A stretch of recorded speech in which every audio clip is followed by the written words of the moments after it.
good evening out there to all you millionaire by mornings, pursuant to your dreams and your goals or whatever it is you're doing today. We have a special guest with us. We're going to bring him in, and you're going to really appreciate who we have with us today. I'm going to bring to your listening pleasure Mr. Avery Mason. He's an actor, a comedian who's making waves in the comedy and entertainment world. Hailing from the streets of Brooklyn, New York, Avery's journey transforms adversity into humor.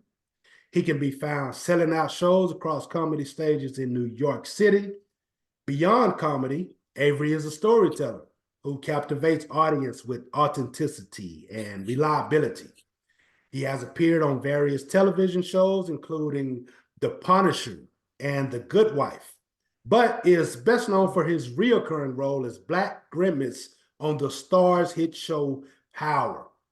Balancing his menacing on-screen performances with his comedic genius on stage and his on-air podcast conversations, Avery is a rising star bound to leave an impressive mark in the entertainment industry.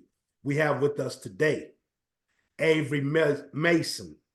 Welcome to the show, Avery. Hey, how you doing, brother, man? I'm happy to be here. Thanks for having me. Hey, man, it's amazing. It's amazing to have you on my show. I can say that, from a personal perspective. I've seen you on screen. I've seen you doing your thing. It's a pleasure to have someone, that is out there actively living their dreams, which is what this show is all about. And Avery, man, I just want to commend you on everything that you've done up until this point in your career. If you could, let's go back a little bit. Let's see where it all began. Can you tell us where it all begins and you decided that acting might be the thing that you want to do? Yeah, that's no problem. Let's take it back to March 27th of 2013. Okay. That's when I quit my job. I had a great job. Great-ish. I wasn't very happy at that job. I'd been there for about 7 years, and I didn't really feel like it was going anywhere. I felt like it was a dead-end job. So I'm not going to say the name of the company because there's some of your listeners might work there, and I want to be like, oh man, I just got hired. And you gotta figure it out for yourself. It took me 7 years to figure out that I wasn't happy there. None of the people in the positions above me were happy. They all looked miserable. So I initially had decided, now this is before I started acting now. I decided to, at the time I was still DJing, so I decided I was going to try to do DJing full time. I'd been putting my resume to different radio stations and trying to get my own radio show because I wanted to be the next Funkmaster Flex. And I had started doing stand-up comedy around that time. So about 2 years after that, let's say 2014, 2015-ish, I really wasn't making as much money and my savings was going down. And I had a friend of mine who was also a comedian. She suggested that I try background acting. Now, up until this point, I had never thought about acting at all. My uncle was an actor, but I never took it seriously enough, and I was never like, oh, I'm gonna act, I'm gonna do this. So she told me about background acting, and she's like, they give you a lunch and they give you $100. And I was like, I'm here for lunch, free food, and $100 just to walk around and play pretend, like, okay. And I started doing it, and that's where I really found my passion for it, being on set. And just, I would ask people questions about what their job was, what they're doing. I was so like, it was an immersion, bro. Like, just imagine you've never done anything like that. And then you're just in there and you're just seeing all of this stuff that you only seen on TV. So that's pretty much where it all started. That's dope, man. I think it's kind of cool that, especially during this day and time, you can kind of be on set. You can kind of just pull up and get an opportunity from that. Mm-hmm. I just watched what's Terry Crews. I just Yeah. watched Terry Crews interview with Mm-hmm. Shannon Sharp. And Hey, come on now, man. Come on, come on. What do you think? Come on, hey, hold on now. Hold on now, there. What do you think? What do you think? Come on, not Club Shay Shay. Come on now. What do you Club think? Not Club Club Shay Shay. Station. Not Club, Club there Shay you Shay. go. He said the same thing you just said. He was just looking for opportunity.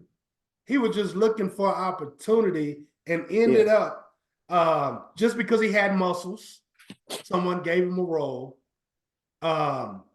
which was a tough guy role because he had muscles. So he was working security or watching somebody, Ice Cube's call, something like that, and ended up from that point to getting one of the recurring roles in the big roles that he received after that.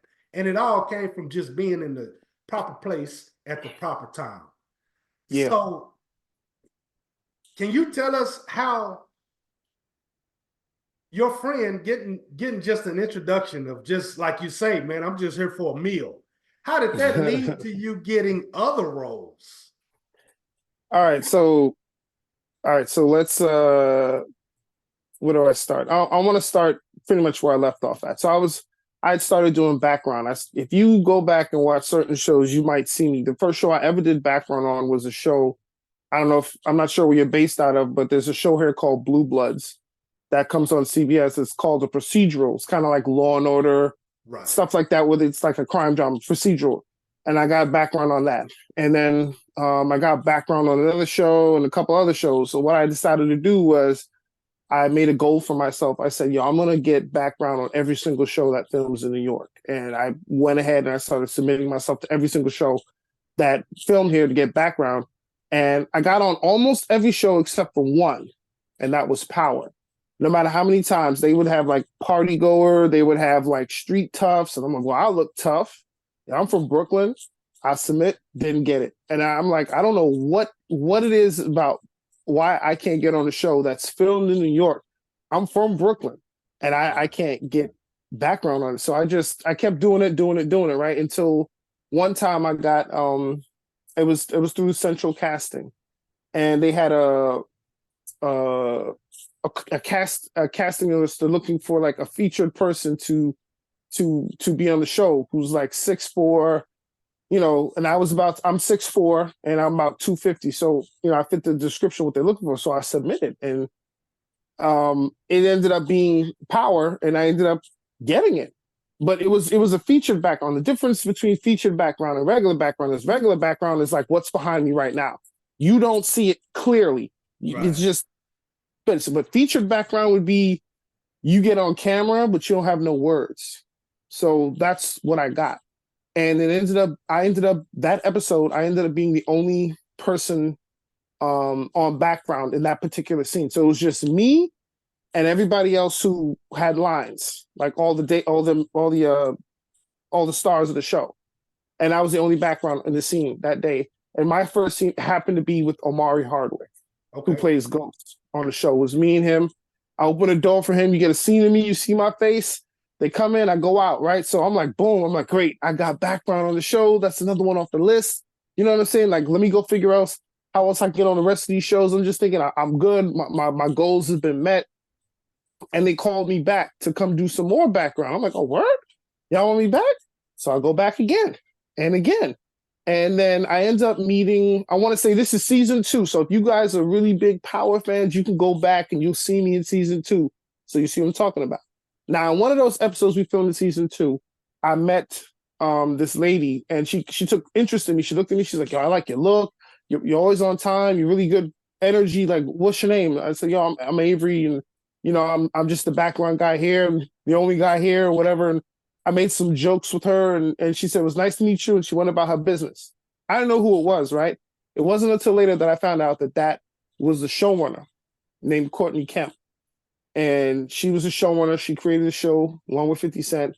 And I didn't know that was her, And so I was like, oh my God, that was a showrunner. That's crazy. I met her. She's so nice, right? End of season 2 comes. I'm like, all right, what are some new goals? I start taking acting classes. I start, getting myself ready, because I'm like, you know what? I'm not going to be doing background forever. I want to be ready when the opportunity comes. And it was a good thing I did because I got another phone call from the producers at Power. This time, they're like, hey, we have a role that we think might be good for you. Would you be interested in auditioning? I was like, I mean, would I be interested in auditioning? What's wrong with you, man? You should have sent the sides yesterday, man. Will you ask me, would I be interested? Who is this? How'd you get this number? Like, are you, you know what I mean? Like, it's like you just sent it yesterday, bro. So, the audition I go in for, and it ends up being for the role of Black Grimace. And that's where it started. Season 3, I want to say episode 5 or 6. I can't remember the actual episode, but it was definitely season 3. And it was the scene where, Tommy, is going through something.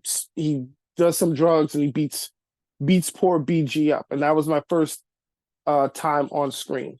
That was the first time it happened, and everything kind of happened from there. Just everything started happening. I get doing more episodes. I started doing other things, and that's kind of how it happens like that sometimes. And it takes a lot of preparation, but it also takes an extraordinary amount of luck. I'm not going to sit here and lie to anybody that's listening to your podcast. I can't come on to Millionaires by Morning and lie.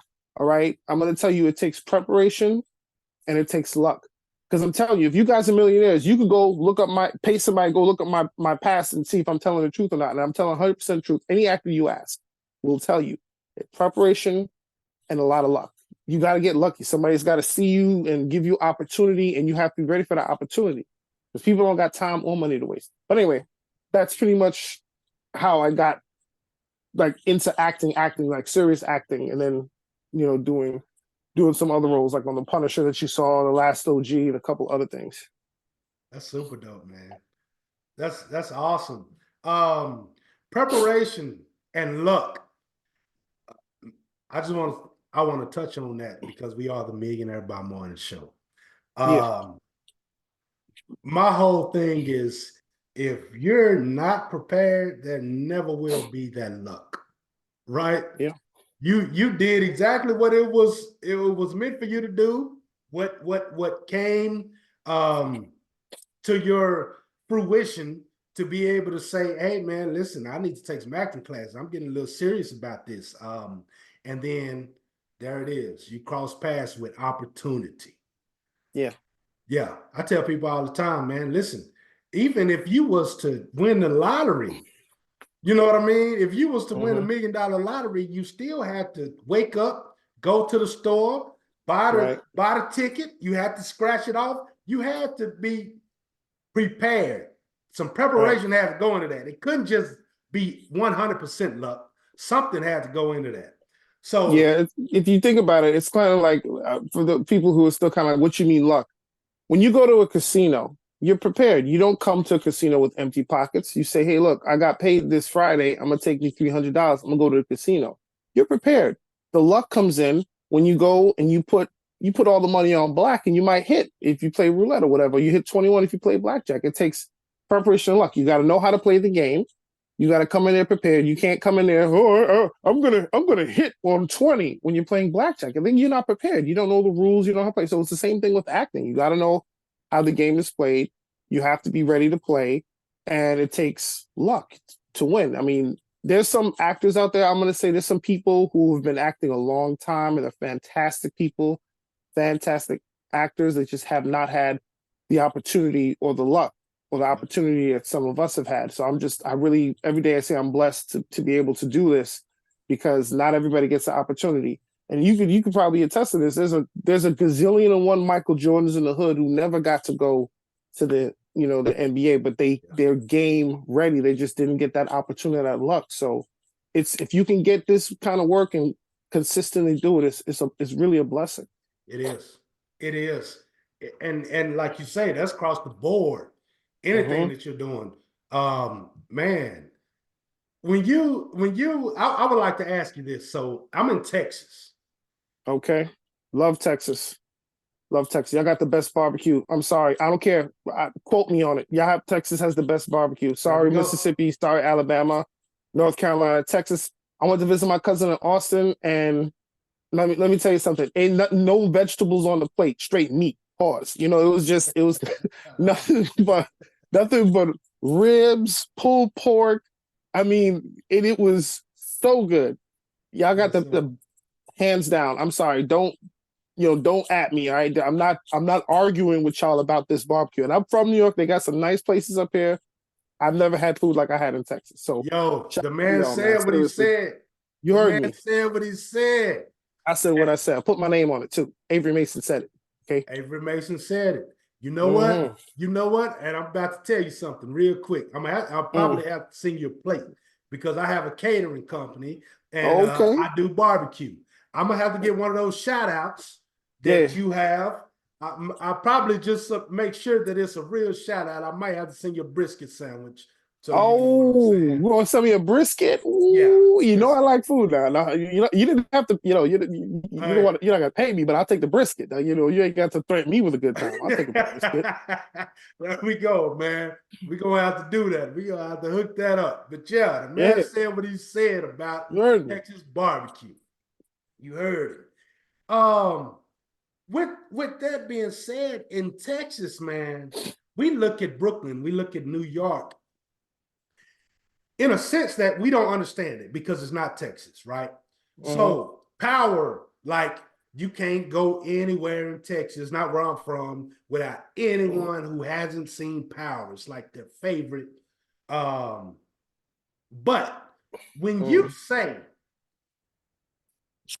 when people from Texas look at the entertainment industry, being Mm-hmm. in Brooklyn, New York, and you guys can what we look at as walk outside and be able to get a role. You have the opportunities to become an actor. Or well, it used to be kind of like the rap industry as well. But you guys are in the entertainment industry, like Brooklyn. You got the Jay-Z's to speak on it. You have Queensbridge, Nas. you have the Nas's, you Yeah.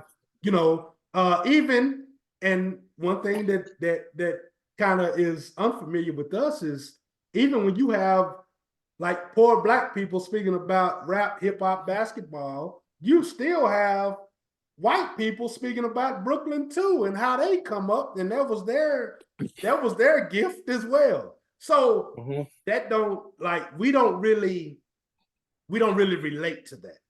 So I guess my question to you is if you could lay that out and structure somebody that's in Texas Mm-hmm. and say, being from Brooklyn and being able to get an opportunity, how near and dear is that to be able to say I'm from Brooklyn, New York? I can get within this time frame or within this much time span or footage of someone that can give me a chance. Okay. I think I understand what you're asking. And what I'm gonna say is, yeah, I live in Brooklyn. I mean, if you want to really put it out there, bigger than New York City is Los Angeles, which is the capital, of everything TV or film related. So obviously living in a place like Los Angeles, New York, even Atlanta, at this time it makes it a little bit easier because you're kind of close to where everything is happening. But that's not to say that if you live in a place like Texas, that you also cannot get an opportunity. There are plenty of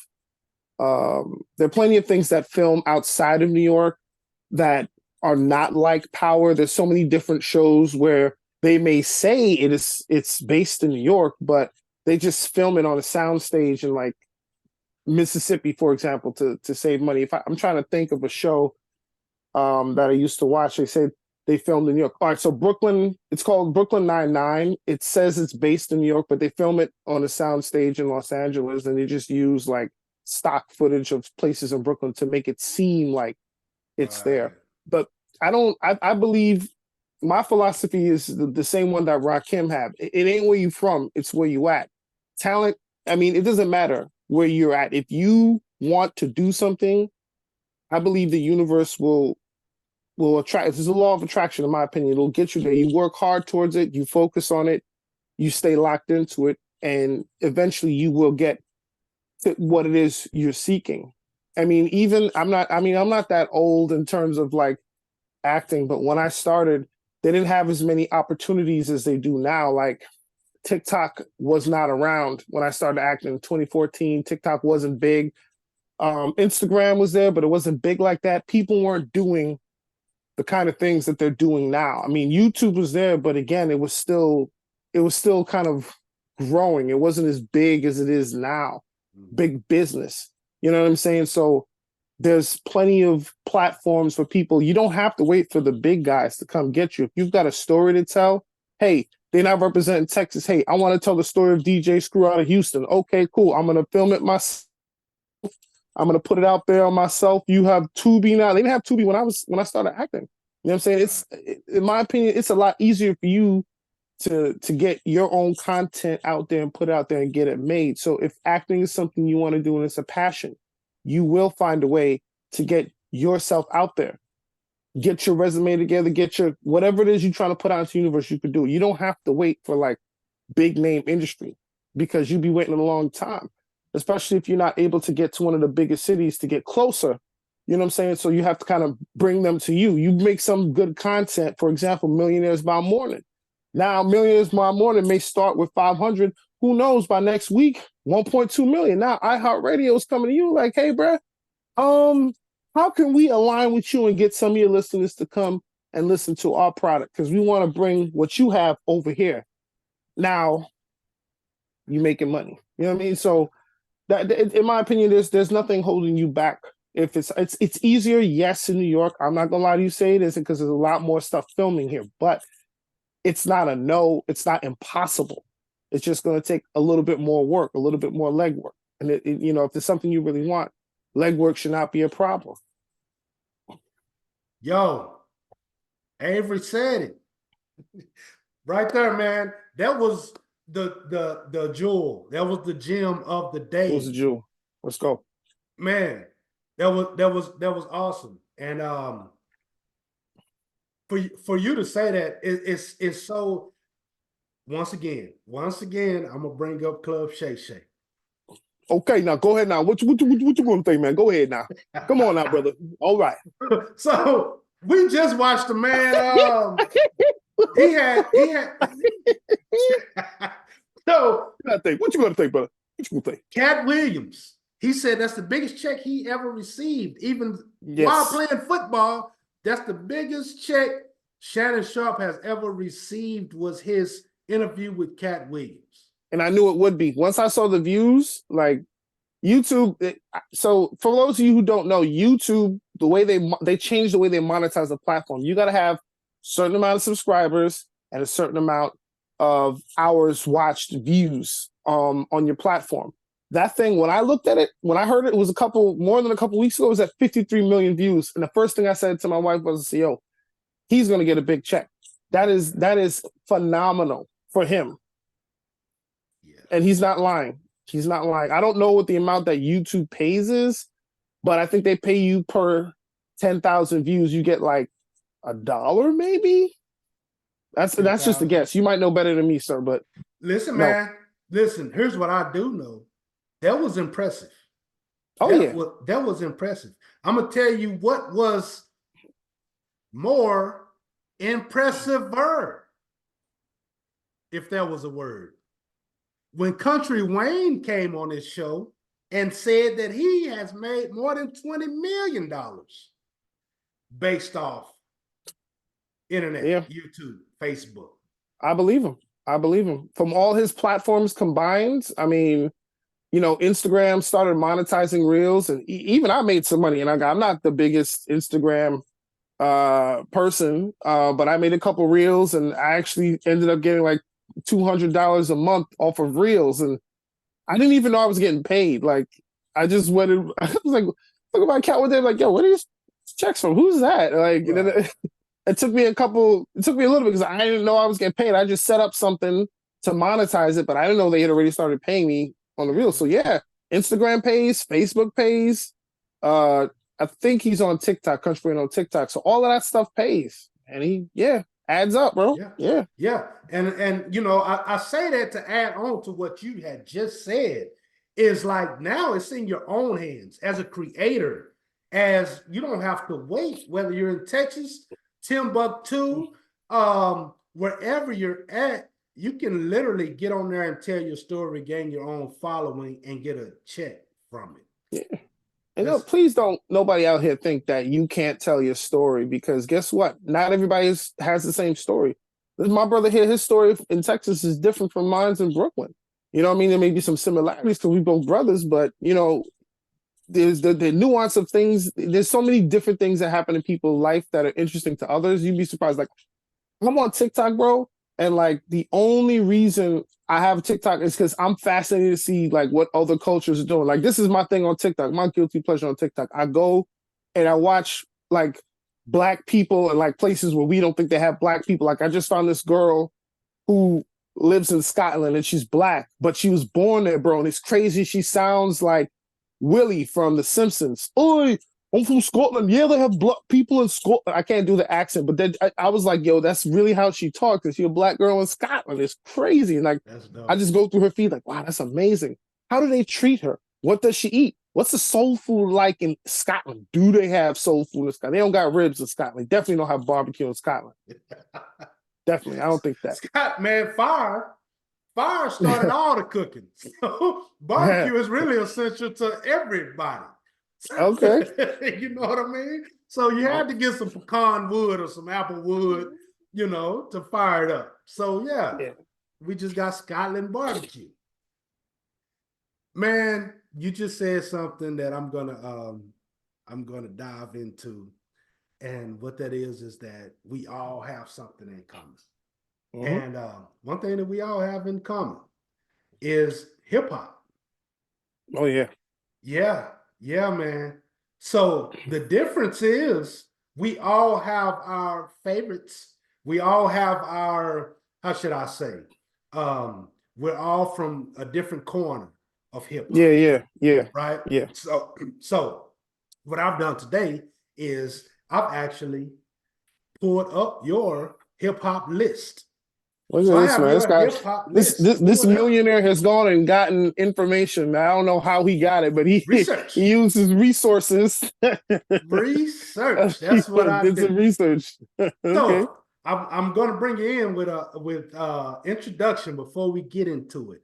How and when did you first fall in love with hip hop?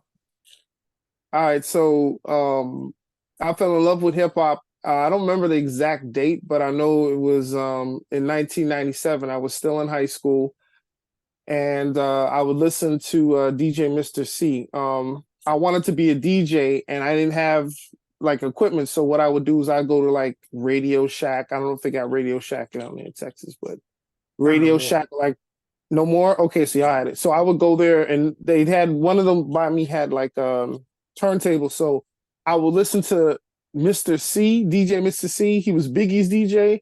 I would listen to him do his mix, and then I would get the records and take them to the store and practice in the store. Like, I had a friend who would let me kind of mess with his records, and then I had another friend who let me go to his house and practice at his house. And that's really how I got into hip hop, honestly. Um, it was tough because hip hop was not allowed in my house. My mother was not a fan of hip hop, to the point where the only thing, when we were little, the only thing she would let us play on the radio was like the Light FM stations, Carly Simon and, uh, Simon and Garfunkel, the Beatles, like the Light FM listening stuff. Like, I was not allowed, so I would have to sneak hip hop in. So one day, I bought Doggy Style, right? Because it had just come out, and this is I don't know what era hip hop you from, but I'm from the era where they started off with tapes, right? So I bought 3 tapes that I can remember that they had when I went and bought. I bought Doggy Style, right? I bought the single, the ATLiens single from Outkast. It was Weezer Steel on the B side. It was ATLiens on the front. It was them like on the comic book. They would like the comic book characters. I don't know if you remember that one. Yes, sir. And Yes, sir. yeah, and the Roots. I bought the Roots single, What They Do. And the B side I think was like Concerto of the Desperado or something like that. But those are the 3 tapes I bought. Now, I had the Doggy Style full length album, but I knew my mother wouldn't let me listen to it. So I took it out and I put it in a Carly Simon cassette. And I was listening to it. And so like I'm sitting there saying nothing but just along nothing. Right. So my mother comes in and she sees me doing all this, and she's like, "Oh, what you listening to?" And she sees Carly Simon, but she knows that Carly Simon don't slap like that, because I'm over here like, ain't Carly Simon don't got beats on her records like that. And you're so vain. I guess you know there's something about. There's no you're so vain. There's none of that on the Carly Simon record. So she knew something was not right. So she's I like Carly Simon. Let me listen.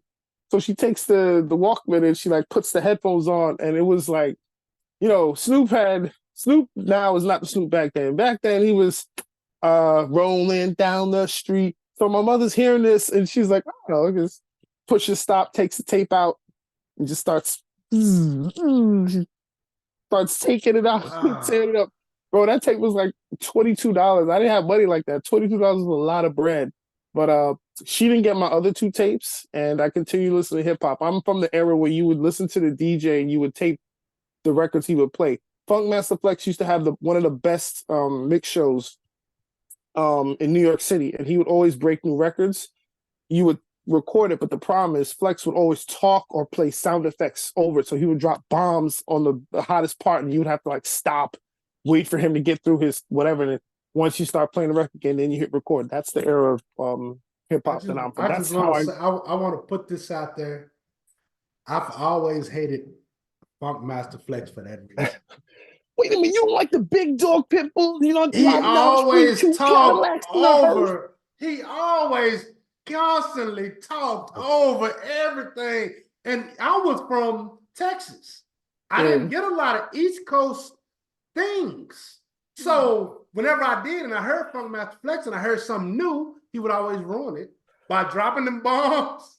Yeah. He talk a lot of trash. Two Cadillacs and a hearse because we straight killing them. Like, okay, Flex, can you play the record now, bro? Like, can you please play the record, man? That was his thing.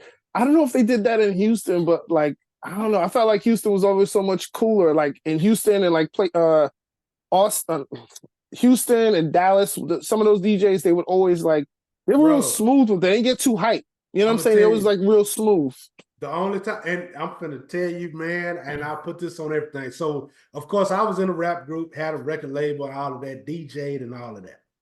So you are right. You are correct. You didn't have to worry about anything of that nature with Dallas DJs. However, after I started making music and everything, I went down to Houston. And I don't know if this dude was a Funkmaster Flex fan or not. But I went to a strip club. We was promoting. I went to a strip club down there. He was to play our music, and we stayed in this strip club all night long. That's the first time I went, and it's open after hours. It reopens. It closes and then reopens for after hours.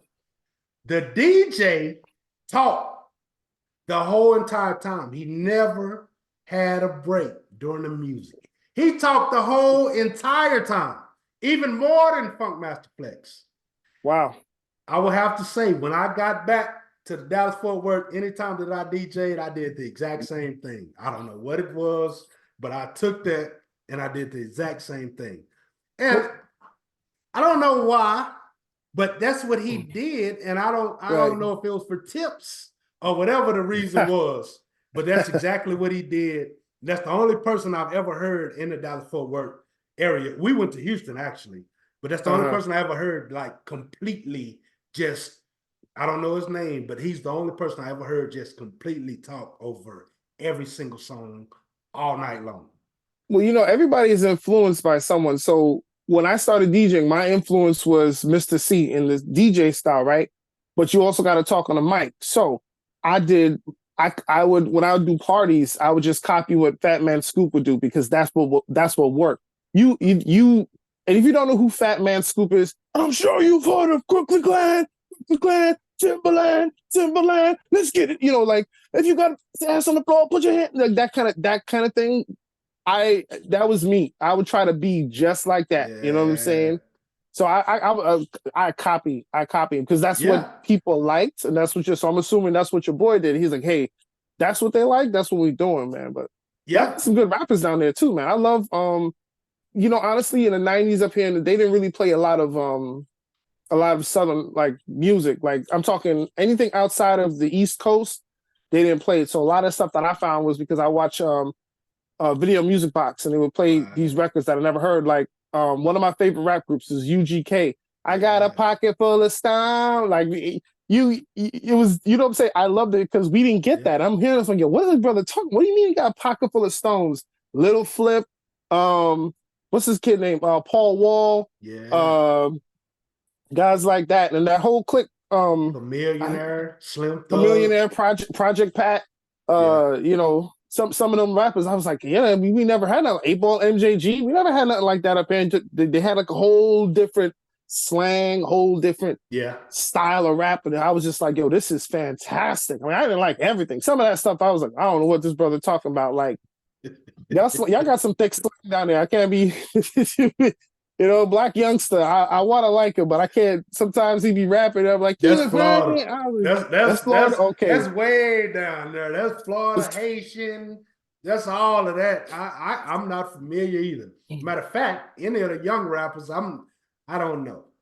But I I want to get into your old playlist, okay, right? my playlist. All right. Yeah, so here's what we're gonna do. I'm gonna name off some songs, right? Okay.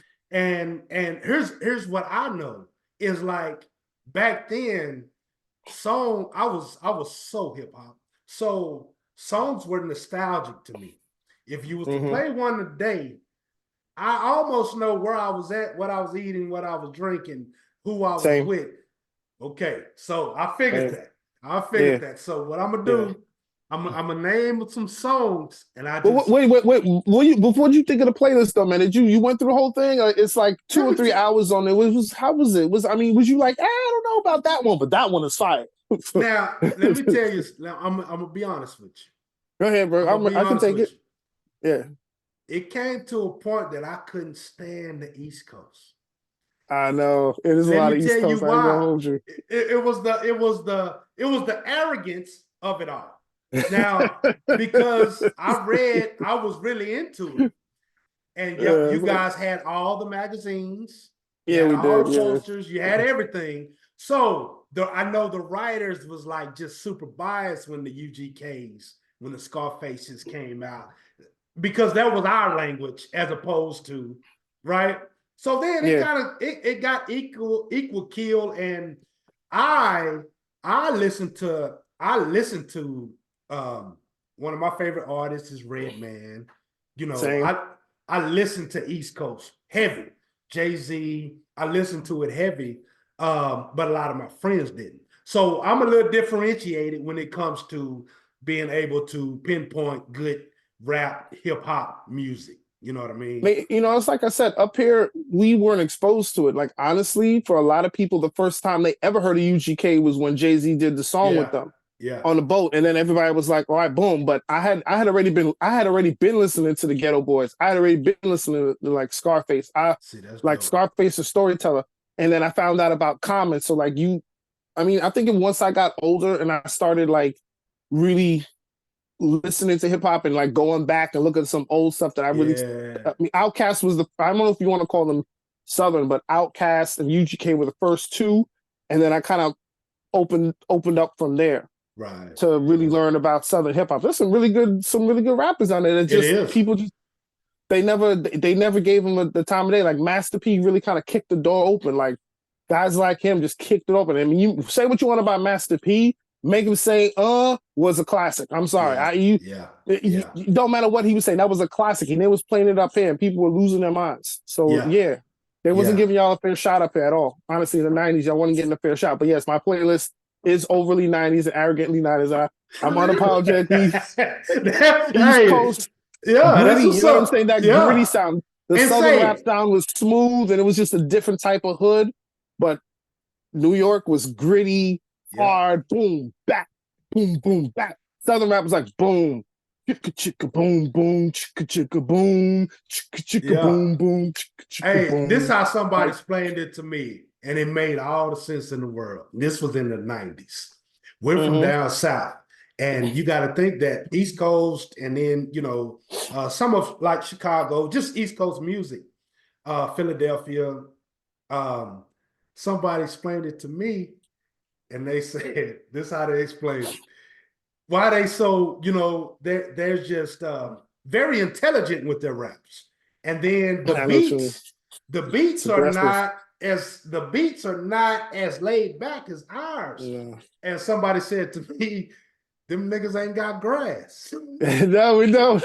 We concrete, baby. We ain't got no Damn, grass. it's the Concrete. concrete jungle. Gotta walk fast. You gotta, Yeah. you know what So I'm saying? It's aggressive up here, man. Like yeah, man. it's a different type of speed we're on up here, man. And it's not a Yeah. knock on the Southern rappers. Y'all just, just I don't know, we different. You gotta take a train with some rats, and you know what I'm Yeah. saying? You gotta It's squeeze different. into like a small space with a lot of people. Y'all got space down there. I can stretch out. Down here, we kind of gotta like, it's Yeah. you angry. Yo, get up off me. I Yeah. need space. Like, Yeah, it's you know? different. When somebody said that to me, I was like, man, because it just painted a picture of like being peaceful and having the removed concrete from chilling up under a shade tree. The music is going to sound different. Yeah, yeah. On a train but yeah, man. Go ahead. Let's You got my start with list up. Mobb Deep, Yes, Shook sir. Ones. Now that was one of the first. That was what is it called? The Infamous. That was off that album. I bought that album, and that changed my life because I had never been exposed to that side of New York. I mean, you hear about it on the news, but these guys on record talking about it. And that album, that record right there is like, if you want to just put it in the '90s, just the '90s, that is one of the top, my opinion, top 10 records of the '90s. That was the sound of the '90s. Come on. Yeah. Okay. For real Okay. niggas who ain't got no feelings. Like you can't, it's like you just dropping gems, man. Yeah. Awesome. Let's go with Gems. Feeling It. Jay-Z, Feeling It off of, you already know, the classic. Reasonable doubt. Yeah, reasonable Yes, doubt. sir. That I mean, now see, if you want to compare like Southern hip hop, East Coast, that was as smooth as we got. Feeling It was as smooth as we got.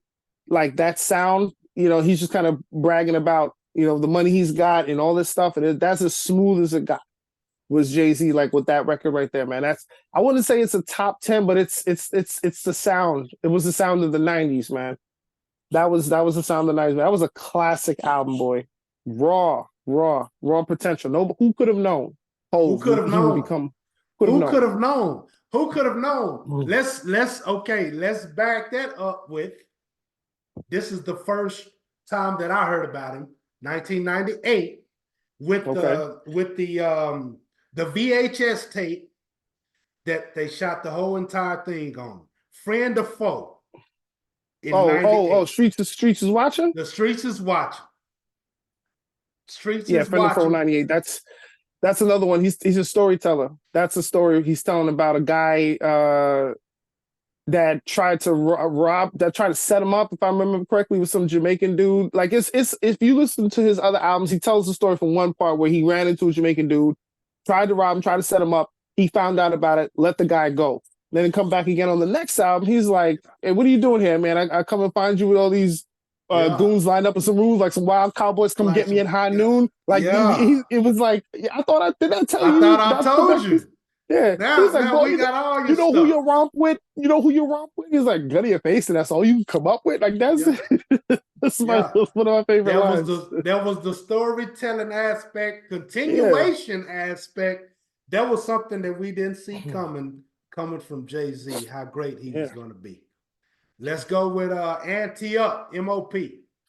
Okay. No apologies for that one, bro. That's all East Coast. That's, if you want to know what it was like to go to a party, and I don't know if that was '90s. I might have just thrown that in there. I feel like Ante Up came out probably early, maybe like '99, 2000. I might be off by a year or two, but Ante Up, you came to a club in New York, okay? There was a time where people would rob you, especially, and I'm not making this up. If you didn't come with your crew, you came by yourself, people didn't know you. You get on the floor, they play the song, people would rob you, like snatching chains, snatching watches, going in pockets, and people would get rowdy. It was a time in New York when songs like that went crazy. Wilding Out by the Locks, Ante Up songs would play. Anything like, it's not like that now for some of you listeners. Like, you gotta understand, it'd be a bunch of dudes dancing on the floor, and there was nothing weird about it. We were all like, it was like hip hop mosh pit. If you want to think Ante Up was hip hop mosh pit, you know what I'm saying? Just everybody, it was great. It was great energy, man. The fights would happen all the time. Anytime I play a song, fight always happen, guaranteed. It's funny. Guaranteed. It's funny that you say it was great energy because it was get your ass whooped energy, Yeah, but it was a fun time. We yeah, had yeah, Lil yeah, yeah. Jon. I don't know if y'all had Lil Jon. Yeah, We yeah, yeah. had Lil Jon. Oh, but see, we discovered Little John late. We came into Little John, East Side Boys. Get crunk, get loose with it. Bruce, no, that was Ying Yang Twins. That, but around that time, that was when They was Little all the John finally same. kind of, Yeah, yeah, yeah. kind of blew up. Not throw your hood. Nah, nah, nah, nah. Okay, that was the first Yeah, song yeah. that put him on the map in East Coast. They would not play none of his records like at Throw your all. That hood was the up. first one. Yeah, all that Yo, shit. All that. It shut the that club bass down. line, woo, throw your hood. Yeah, y'all took I'm over now. going. Y'all took over. That It's over that for us, that's y'all. probably where it started. That is probably where it started. The South, the Atlanta takeover. I'm gonna give you Mm-hmm. this one, man. Don't too many people know about this one unless they What's are that? in keen with the '90s, West Coast and East Coast. Yeah. Let It Rain, featuring the Alcoholics and King T. Okay, so let me just say that I mentioned a lot of people, and I forgot this one. He's one of my favorite rappers, at least from that at that time, Exhibit. And I discovered the Alcoholics and like King T and those guys because I bought his first album, which was 40 Days and 40 Nights. And I bought it because I saw the video. At the time, the music videos, what would put your record, at least in places where they didn't play your music. If somebody saw your video on TV, that's what put your record on the map with them.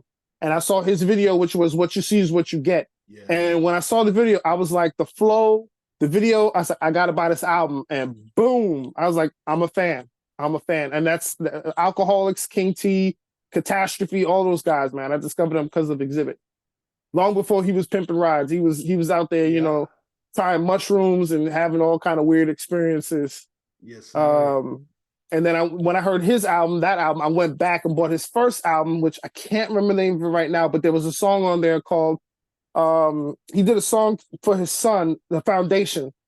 And that was on the first album, which I think is called Relentless. Don't I might be oh no. It's At the Speed of Life or something like that.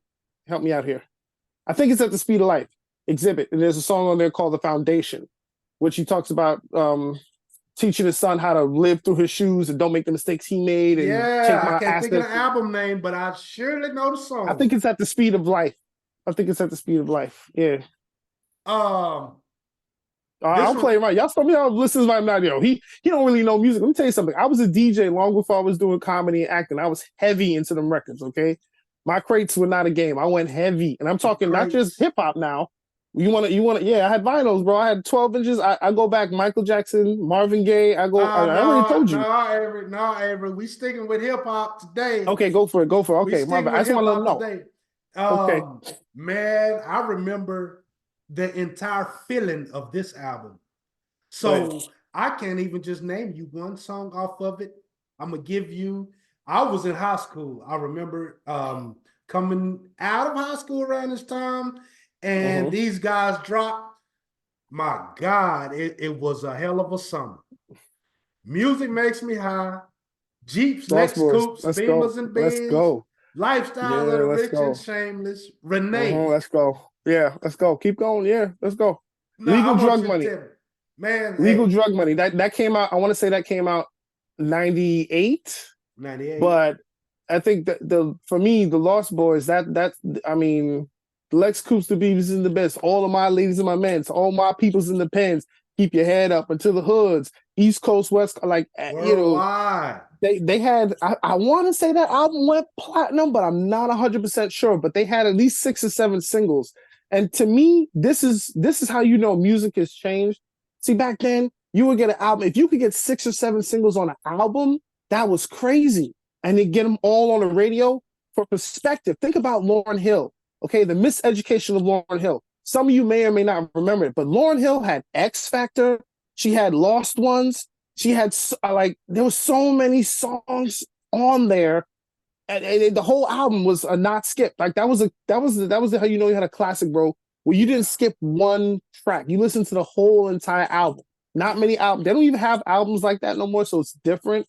But when I was in high school, you had the CD, no skips, bro. That album was no skips. I listened to Lost the whole Boys with thing, no skip. Lost no Boys with no skips. skip. And then I don't know. They had the Lost Boys. They backdoored with another Lost Boys, but then they catapulted Mr. Cheeks into the Yeah, 2000s to where yeah, he was a platinum selling artist yeah. based That off was of, you know what I yeah. mean? Yeah, that Yeah. record was crazy. Lights, camera, action had the clubs in a chokehold for a long. Even now, if you play it to like a certain age group, Oh it had yeah. a dance parties in the chokehold. Yeah, real choke. Man, here's one. Here's one. Stop being greedy. DMX. Okay. But who's not a fan of DMX in here? You can't tell me you've ever sat in the car and been pissed off at your boss. They won't give you that raise. They won't give you that promotion. You sit in your car, you put on DMX. Y'all been eating long enough now. Stop being greedy. Just keep it real, partner. Give to the needy. Ribs is touching. Like that song is like it gets. He knew how to get to that part of you, which was like that you can't show to people, but you be in your car, blast the music up. You be sitting there driving. You be like, yeah, that's right. Yeah, I know that's right. Yeah, so you get up the car, you get that aggression out. But yeah, DMX touched the nerve. Like he was one of the greatest to me. I don't know if people feel the same way. Maybe people feel like he sound like a dog, but DMX, them, I mean, I don't know any other rapper who's dropped two albums in the same year that were both fantastic. Like it's rare Man. you have a rapper, they come out with a project, the first one to be hot, and the sophomore one be kind of like, eh. Right, And then the third one right. was like, buh. But all of the DMX first three albums, all classics. And I still have them all. Yeah. Word up. Mm, Word up. You mentioned watching the videos on Video Box. yeah. And I know that this is the only way that I found out about this particular group is because of Video Box. And this is the song that I discovered them on. Cream. Oh yeah, Cash Wu rules Tang. everything around. Yes, sir. Yeah. So I want to share this with you. It took me a little bit of time to listen to Wu Tang because honestly, I grew up in a sheltered home. Okay, so what that means is I wasn't exposed to like a lot. When I first saw the video for Cream, I legitimately got scared. I'm like, these guys got on army suits with ski masks over their faces. They're walking around with machetes. I was like, I don't want to see this is a horror movie or this is hip hop. It wasn't until I saw the video for Method Man that I kind of softened up because the song was good, but they all still look crazy. And you remember he had the contact in his eye and his hair was all Yeah, wild. And sure it was on a did. bus. And I'm like, this is a little wild for me, but I got with the record. And then as I, matured, I was like, okay, it's just a style. It's not like they don't really want to chop people up, but you can really get into the music. I mean, it was rough, man. It was aggressive and it was like melodic at the same time. Yes, yes, I agree with you. That's a perfect description. Um, okay, I'm gonna start wrapping it up, but here's one Oh man, I I'm gotta having so speak much on. fun. Keep going. Tonight's the night. Tonight's the night, Redman. Yeah, that's okay. So that is off of I want to say that's off his first album. It might be first or second. I might be off, but I think First. no, it's off What the. It's off the Yep. What the album.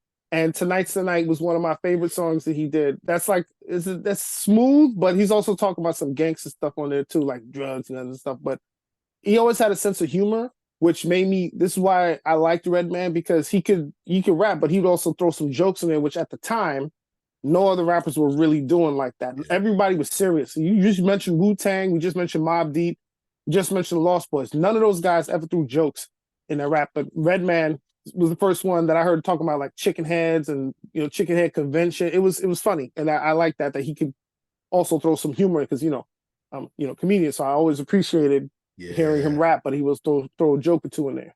Yeah. And he did all his own skits. Him and Eric Sherman.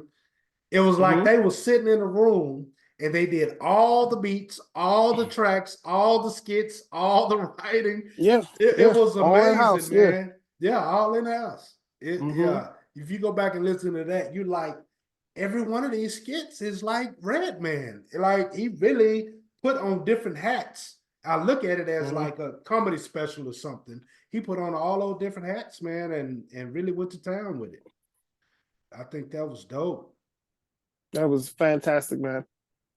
I I mean, have I wish I got to do a Southern one too, because there are some Southern rappers I listen to kind of in the night. Like I said, that UGK hit different. And like when you at that time, everybody had a different sound. Nobody sounded like anybody else. Like I really wasn't into the Uncle Luke stuff.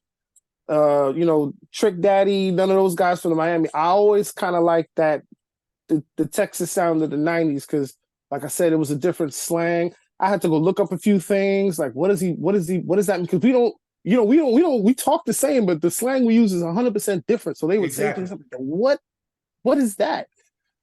I Forget would. E40. Like I didn't even get E40. Like E40 would say stuff. I'm like, I don't know what he's talking about. Too short. I don't know what he's talking about. But it was good stuff though. It was entertaining. Well, I tell you that. Yeah, man, and it's crazy because, like I say, we were all in a different corner when it came to Mm-hmm. hip hop. You know, it was West Coast, East Coast. Yeah. Um, but man, I would implore you, and it's so crazy because I'm still finding out. I'm still here, down here. Thought I knew everything about the um the Ghetto Boys, Houston rap. Oh, yeah. Man, it goes so far back. It goes to the point to where they were more influenced by the East Coast, sounded like the East Coast, did everything that East Coast rappers did. The Ghetto Boys, who we know, Scarface, Bushwick Bill, they weren't even the first Ghetto Boys. It was Ghetto Boys before that. So, like, the history that I'm That's learning crazy. about it is like, okay, there's a whole lot more to learn than just, even East Coast. Like, it don't go back just to Funk Master Flex. It goes back before that. You know, Mm-hmm. um, Memphis. If you look at Memphis, the whole Memphis rap scene, it don't start at when we first start hearing of 8 Ball MJG and we first start hearing of what 3 6 Mafia. It was Mm-hmm. Oh, they are another just favorite. emulating other people. Yeah, you know what's funny about 3 6 Mafia and a lot of those guys? I mean, I didn't know the music, but I knew of them because you would see their ads in all of the Source magazine, the Vibe. They'd have the ads for Yeah, the albums, and they'd be diamonds, gold dripped out, six dogs sitting in front of them, two or three Range Rovers behind them. I'm like, yo, what is this? Why are yeah, they all the covers just dripped out in diamonds? But yeah. like, I'm just me speaking for myself. Because when I saw that, I was like, nah, I can't take these guys seriously. I don't know what's going on with that, but that's interesting advertising. But I knew who they were. The ad didn't make me want to listen to the music, if that Right, makes sense. Like, yeah, I didn't hear the music until I heard it, and I was like, yo, who are these guys in 3 6 Mafia, Project Pat? And you start learning about these guys. I'm like, oh, okay. yeah, Gangsta Boo, like that's an interesting name, but all right, they out here making music and it's not bad stuff. It's just a different sound, and yeah. I think that's what at least the people up here at East Coast they couldn't get out of just East Coast. You hear KRS-One and Rakim, that's what you think hip hop Right, is. I'm like, nah, skip over here to Memphis. They got something down there too. It's not bad. This is a different vibe, but it's you sitting it's in your different. car, you drinking a beer. You can't. Sometimes you just kind of want to like vibe, and you can't really Right, vibe to like love the Lost Boys. I can't sit back, put my feet up, and just stare out the window of the Lost Boys. I could right. put on some 3 6 and be like, mm. Right, right, right. Exactly. Exactly. We all just have to kind of respect you know, um, the southern aspect of, like you say, food. It's not going to Mm-hmm. be the same if you go in different areas. So we just Yeah. all kind of got to respect that same aspect of it. Comedy. Yeah. You're not gonna a lot of things that go on up north is not the same things that go on down south. You're not catching a Absolutely. bus. You know what I'm No. saying? You're not going Louisiana. They talk completely different than everybody on earth. Uh-huh. But Uh-huh. they celebrate death as opposed Yeah. to everyone else is kind of like sad. They having a whole party. So we just all gotta kind of figure each other Yeah. out, man. And The it's all culture is good. crazy. I never knew that you could put 25-inch rims on a car until they something called donk.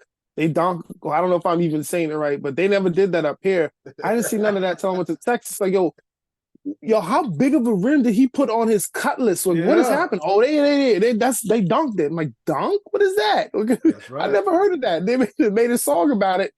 And I never seen that like that before in my life. Cars, rims that big? Yeah.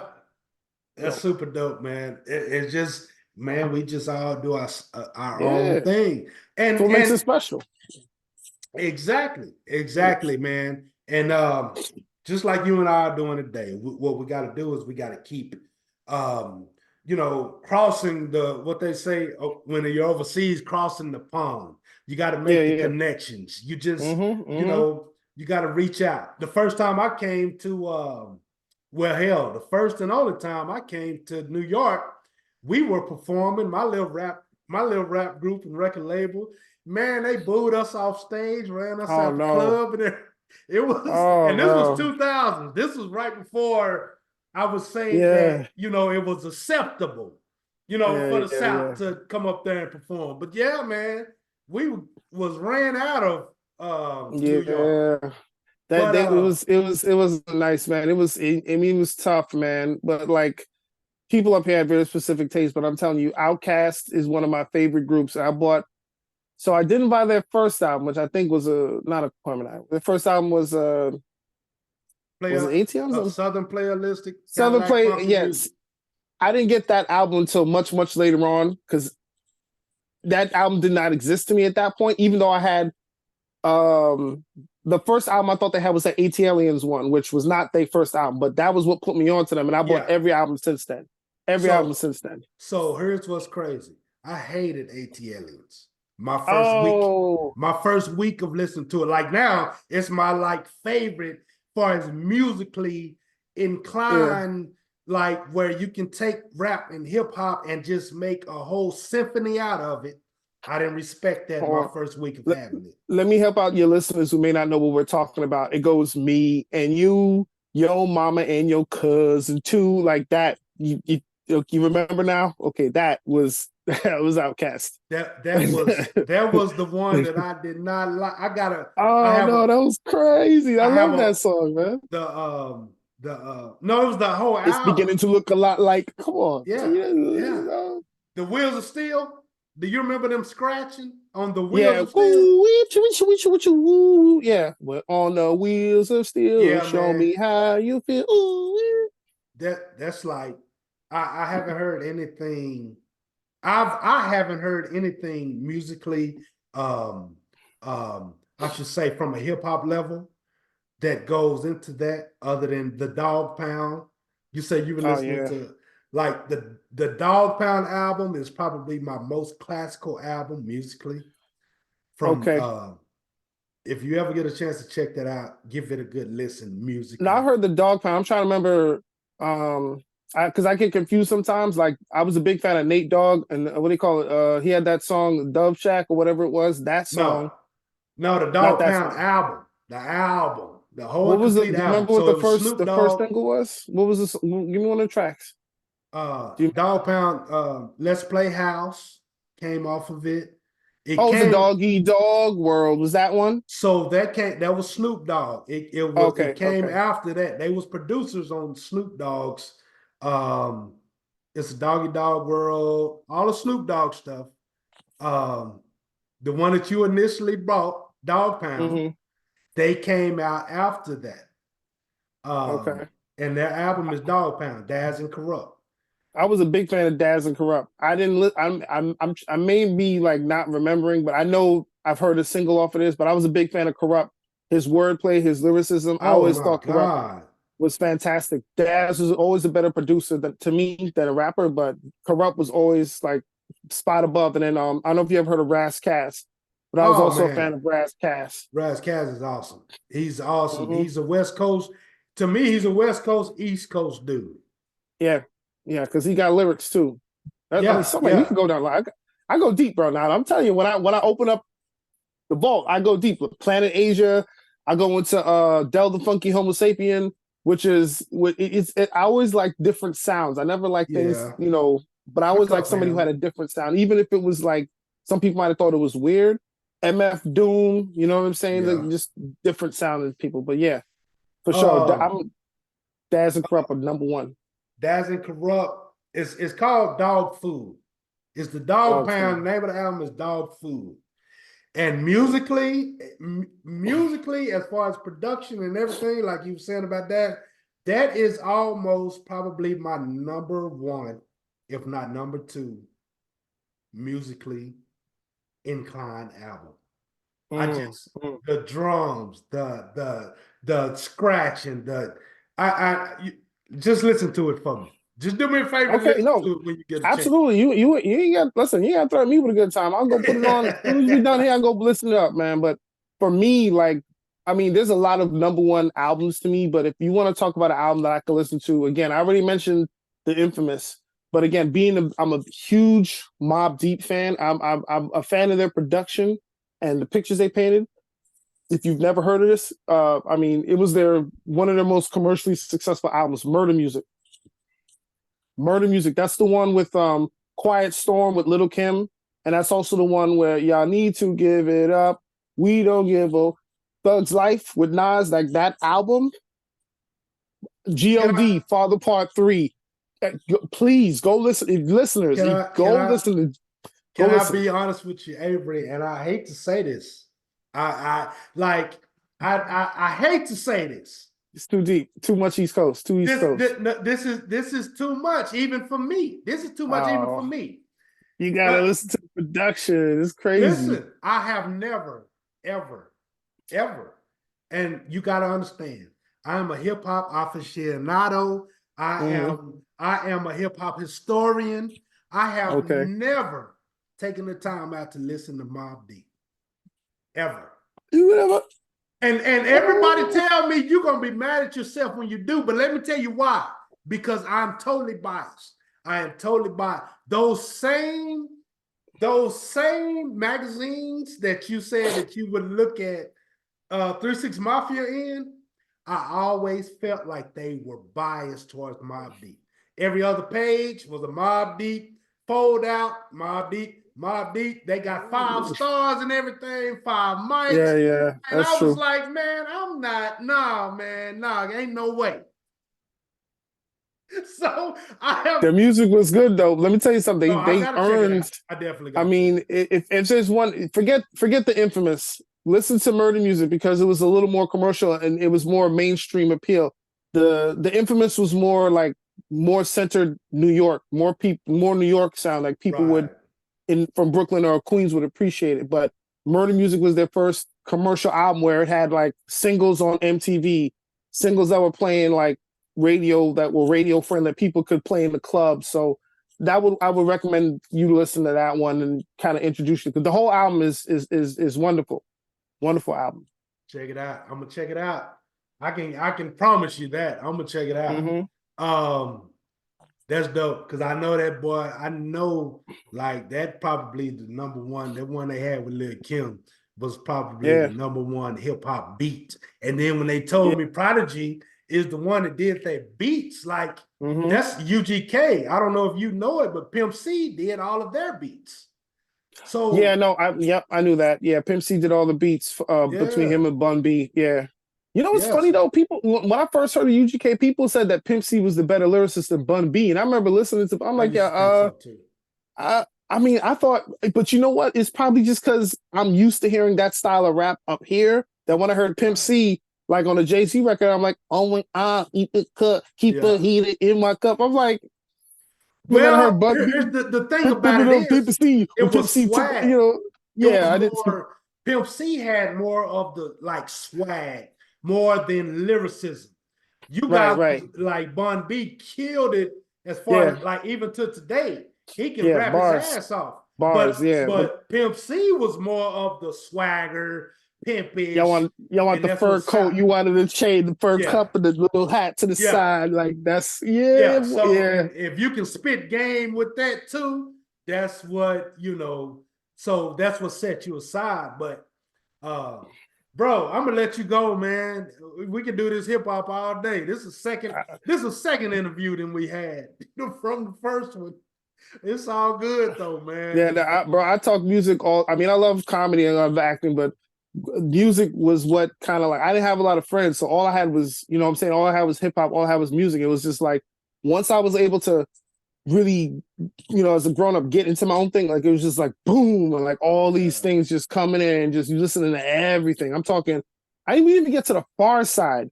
Like my musical taste, I love the Far Side. You know what I'm saying? Your mama, your mama, you got Drop, you got what was that song? The first one, Running Away. Like that was the first song I ever heard from the Far Side, and that just opened me up. But I don't want to go to Yeah, another super chapter. dope, I'm man. sorry, I'm keeping you away from your barbecue. which I want to remind you, you promised me a brisket sandwich. So next time I come down to Texas, or if you just want to send one up here, I'll be waiting. You know what's See crazy? what you got. You know what's crazy? I'm literally barbecuing as we speak. That's how much Oh I man, do it. That's how, like, it don't got even, it on the I don't even smoker. have to have an oven. I'm literally, that's how I cook. I go outside and I fire. He fired it up. All right, he got the I smoker fired up. going. Yeah. As we talking, when I get off of this, I'm just go flip my meat. Must be nice. Listen, man. If you ever want to come to Dallas and do a comedy show, anything, man, I'm your connection. Okay. You know what I'm saying? Let's hook up. Mm-hmm. I'll put you something together. I do events myself. Man, let's hook up, dude, and get you down to Yeah, Dallas, bro. Yeah, Houston. let me get your info off the air, because actually we me and a couple of my buddies do comedy. We're trying to, like, do a little something, get around, do a little, we trying to take our comedy, see if it doesn't just work here, see if it works, everywhere. So yeah, that'd be awesome, man. I'm I would definitely take you up on that. I'm your connect, man. Let's continue this offline. Yes, sir. All right. It was great talking to you, man.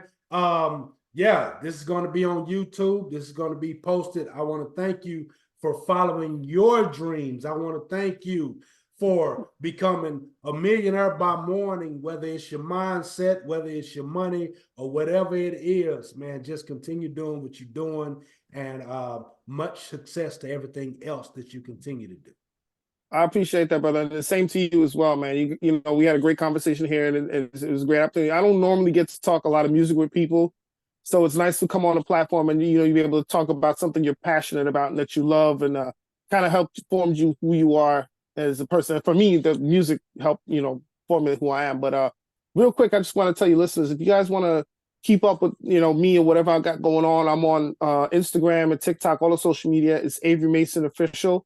Instagram, TikTok. I have my own podcast that I do every week. It's called I Don't Know Though. We provide comedic advice, and we talk pop culture on there. It's nothing serious. It's light. You can listen to it on the way to work. It's available wherever you get your podcasts. You can subscribe on YouTube. We'd love for you to watch the videos on YouTube and see us. Me and another comedian named Phil Hunt.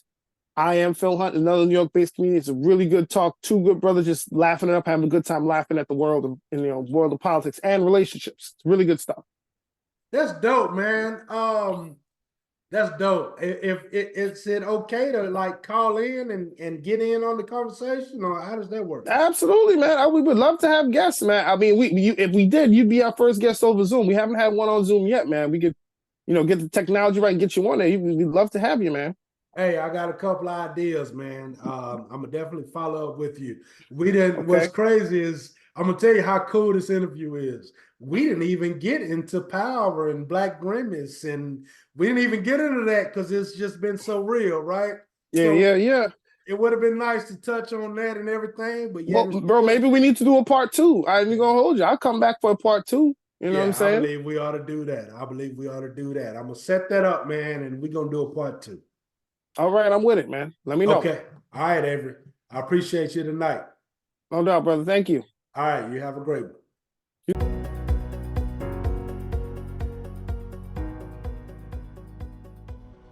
From mastering the art of saving to harnessing the power of investments, we cover it all. But it's not just about the money. It's about cultivating a millionaire mindset that propels you towards success in every aspect of your life.